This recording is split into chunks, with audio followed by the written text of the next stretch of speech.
Hello दोस्तों, good morning. मैं संदीप आप सबका अपने यूट्यूब चैनल ज्ञान आरबीएल में स्वागत करता हूं।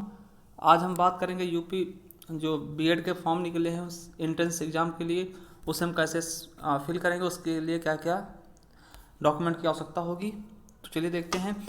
अगर उसके पहले आप हमारे चैनल पर नए हैं तो हमारे चैनल को सब्सक्राइब कर लें और बेल आइकन जरूर प्रेस करें, जिससे आने वाले नोटिफिकेशन आप तक आसानी से पहुँच सकें।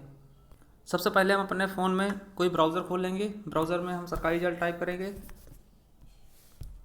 जैसे हम सरकारी जल टाइप करते हैं ये आपका पेज खुल के ओपन होगा, तो हमें पहले वाले लिंक पे क्लिक कर देना है। इस पर जैसे क्लिक करते हैं ये आपका सरकारी रिजल्ट खुल के तैयार हो जाएगा। तो चलिए देखते हैं। सबसे नीचे आएंगे हम। नीचे आते देखिए ये आपको रिजल्ट दिखेगा, एडमिट कार्ड दिखेगा, लेटेस्ट जॉब दिखेगा, इसके भी नीचे आना हमें। और जब इसके नीचे आते हैं देखिए आपको दिखेगा एडमिशन, ये एडमिशन दिखेगा। एडमिशन पे पहले वाला जो लिंक है यूपी बीएड 2020 ऑनलाइन फॉर्म, इस पर हमें क्लिक करना है। अब देखिए इसके बारे में देखते हैं कि इसके लिए फ़ीस क्या है। देखिए ये फॉर्म आपके बिगिन हुए 12/2/2019 से, और लास्ट डेट कब होगी आपकी 6/3/2020 तक। ठीक, तो ये चीज़ आपको देखना है। रिजल्ट कब तक डिक्लेयर कर जाएगा। पेपर आपका 8 अप्रैल को होगा इसका, और जो रिजल्ट है आपकी 10 मई से 15 मई के बीच में दे दी जाएगी, और आपकी काउंसलिंग जून 2020 से शुरू हो जाएगी। इसके लिए हम फीस की बात करते हैं। जनरल और ओबीसी के लिए 1500 रुपये है, SC ST के लिए 750 रुपये है। और देखिए with late fees general OBC के लिए कितनी है 2000, और SC ST के लिए 1000। आप किसी भी माध्यम से इसका चालान पे कर सकते हैं, चाहे ऑफलाइन चाहे ऑनलाइन, नेट बैंकिंग के द्वारा, पेमेंट के द्वारा। ठीक है।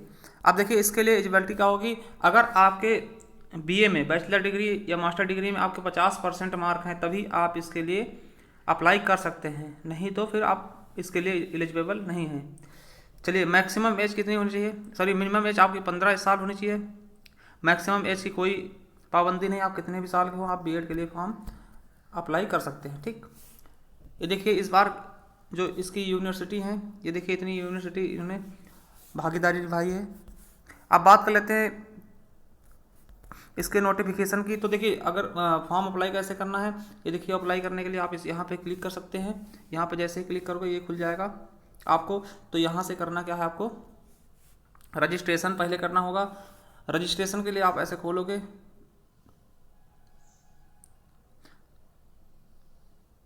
तो देखिए खुलेगा इस तरह से। ये देखिए जो बता रखा है कि कौन कौन सी चीज़ आपको डालनी होगी। ठीक, उसके लिए आपको रजिस्ट्रेशन करना होगा। इस पर आपको एग्री कर देना है और ये सबमिट कर देना। यहाँ से आप अपना OTP जनरेट कर सकते हैं। आप यहाँ पे अपना नाम डालोगे, अपने पिताजी का नाम, और उसके बाद यहाँ से आप देखिए यहाँ पे पहले आपका नाम होगा, यहाँ पे वही आपका दोबारा से नाम कंफर्म करना पड़ेगा, और यहाँ पे आपका फादर का नाम होगा, यहाँ पे आपका फादर का नाम होगा, यहाँ पे आपके मदर का नाम होगा, फिर से यहाँ पे आपका मदर का नाम होगा, वेरीफाई किया जाएगा, और यहाँ पे आपका डेट ऑफ बर्थ होगा। यहाँ पे डेट ऑफ बर्थ दोबारा डालना होगा। उसके बाद आपको क्या करना है, अपनी ईमेल आईडी यहाँ पे डालनी है।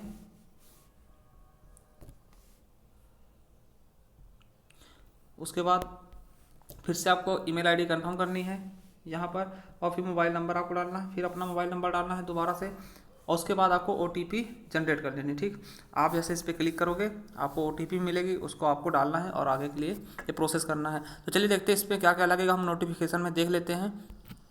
तो हम बैक आएंगे। जैसे थोड़ा बैक आते देखिए खुल गया। अब यहाँ से हम डाउनलोड नोटिफिकेशन पे जाते हैं और इसका नोटिफिकेशन हम डाउनलोड करते हैं। देखते हैं क्या क्या इसके बारे में कहा गया। इस तरह से हम डाउनलोड यहाँ पे क्लिक करके डाउनलोड से डाउनलोड कर लेंगे। तो ये देखिए डाउनलोड हो रहा है।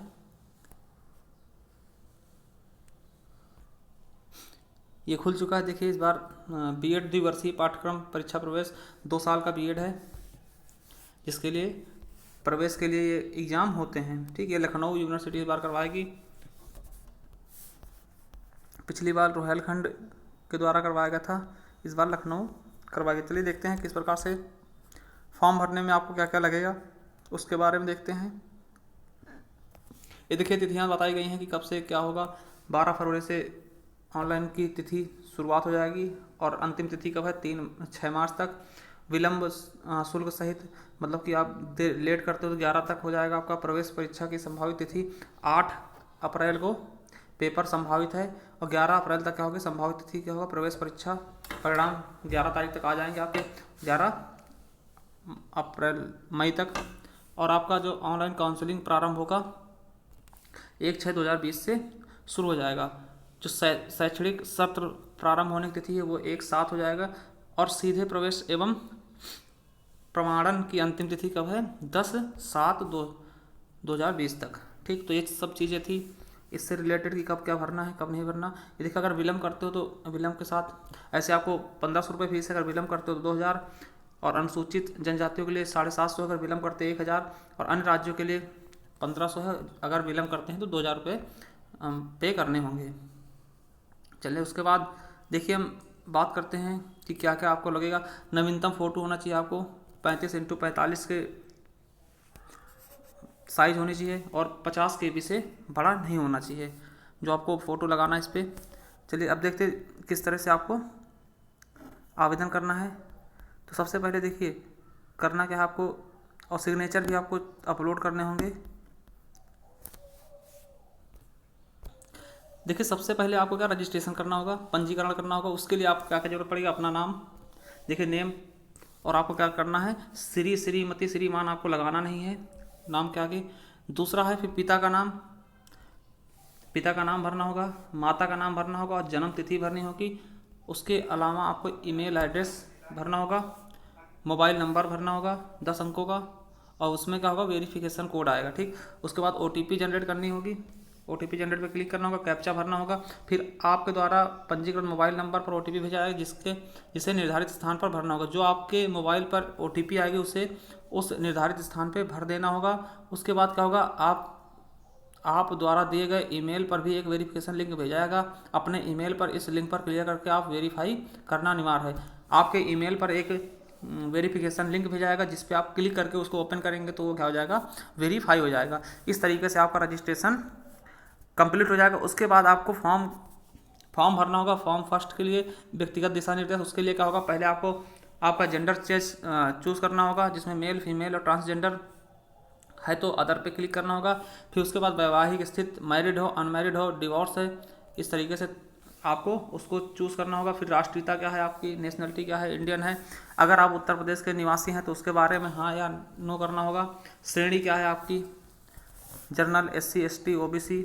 अगर आर्थिक रूप से कमज़ोर हो तो EWS के लिए बेनिफिट है तो उसके लिए आपको बताना होगा, प्रमाण पत्र जारी करना होगा, देना होगा। विकलांग हो उसके लिए फ़ोटो पहचान के लिए आपको क्या करना होगा कि आधार नंबर अगर आपके पास है तो 12 अंकों का आधार नंबर आपको डालना है, या नहीं है तो passport, driving licence, voter ID या कोई अन्य चीज़ है तो उसको आप लगा सकते हैं। पत्र व्यवहार का पता आपको डालना होगा, पूरा पता, पिन कोड, मोबाइल नंबर डालना होगा, फ़ोन नंबर स्टडी कोड सहित।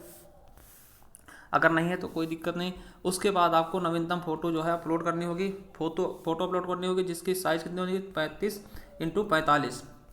उसके अलावा हस्ताक्षर आपको डालने होंगे 50 KB का, और PNG JPG या JPG फाइल में होनी चाहिए, JPEG या JPG फाइल में। और दाएं या बाएं हाथ की तर्जनी की छाप, देखिए दाएं और बाएं हाथ की जो तर्जनी है, जो उंगली है आपकी, उसकी फिंगरप्रिंट लगाने होंगे। और प्रमाण पत्र की सत्यापित स्कैन की गई प्रति स्पष्ट रूप से दिखाई देनी चाहिए। जो प्रमाण पत्र आप लगाओगे वो आपके द्वारा उस पर सिग्नेचर होना चाहिए, स्वप्रमाणित होना चाहिए, और उसकी जो छवि होनी चाहिए बहुत ही अच्छी होनी चाहिए।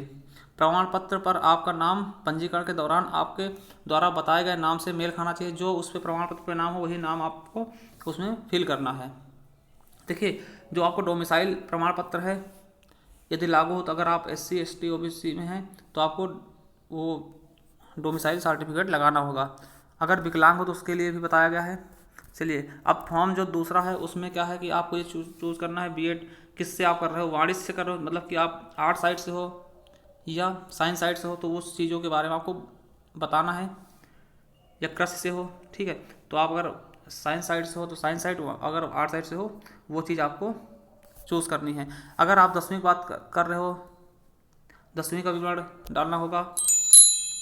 उसके अलावा स्नातक, परास्नातक, सब चीज़ डालने होंगे और आपको प्राप्तांक भी तुरंत पता चल जाएंगे। आप अपने नंबर डालोगे तो प्रतिशत आपको वो खुद ही कैलकुलेट करके दिखाएगा।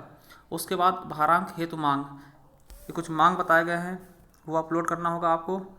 उसका भुगतान कैसे करोगे, पेमेंट आपको कर देना है, ऑनलाइन पेमेंट कर देना है। पेमेंट के बाद आप क्या करेंगे, अपना जो आवेदन पत्र है उसको प्रिंट कर लेना है। जो फॉर्म भरोगे आप उसको प्रिंट कर लेना, उसे सब आपको भविष्य के लिए संभाल के रखना होगा, ये बताया भी गया है।